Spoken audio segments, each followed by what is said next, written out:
একদম দোকানের মতো হয়েছে, ইয়াম্মি। তো একবার ট্রাই করবেন।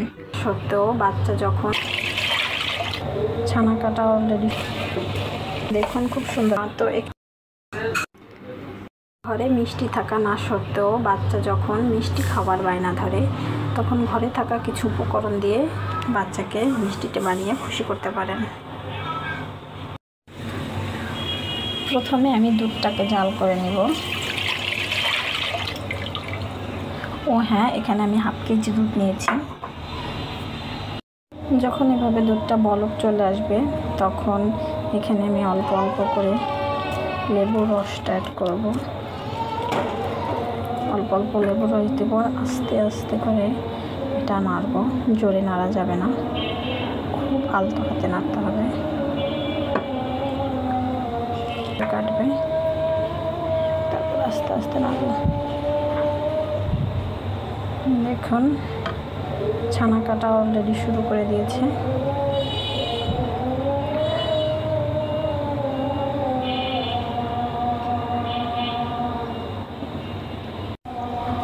দেখুন এতে কতটা ছানা হয়েছে। হ্যাঁ, আপনারা গরুর খাঁটি দুধ দিয়ে তৈরি করার চেষ্টা করবেন, তাহলে ছানাটা খুব ভালো হবে। এখানে আমি গরুর খাঁটি দুধটা নিয়েছি। ছানাটা যখন ভালো করে ফুটে যাবে তখন এই পর্যায়ে আমি এখানে চিনি অ্যাড করে দেব আর অনবরত নাড়তে থাকব। গরুর দুধটা যখন এরকম ঘন হয়ে আসবে তখন এখানে ছোট চামচের 4 চামচ গোড়া দুধ দিয়ে দিবেন আর এবং এটা খুব দ্রুত মিশিয়ে নেবেন। ও হ্যাঁ, এখানে আমি ছোট চামচের 4 চামচ চিনিও ব্যবহার করেছি, তখন বলতে খেয়াল নেই। আর গুঁড়া দুধটা দিয়ে অনবরত নাড়তে হবে, না হলে নিচ থেকে লেগে যাবে। ততক্ষণই নাড়বেন যতক্ষণ না এটা একটা সুন্দর কালার আসবে। তো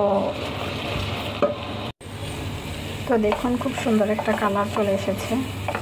এখন আমি একটা বাটিতে এটাকে সেট করে নিব। আর এই কাজটা খুব দ্রুত করবেন, না হলে মিষ্টিটা সুন্দর হবে না।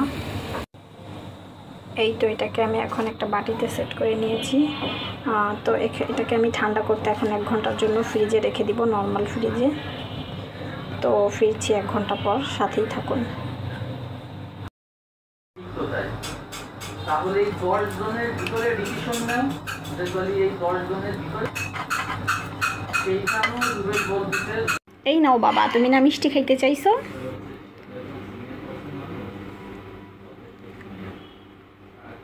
মা তুমি কখন দোকানে গেছো? আমি তো দোকানে যাইনি, তোমার জন্য নিজের হাতে বানাইছি।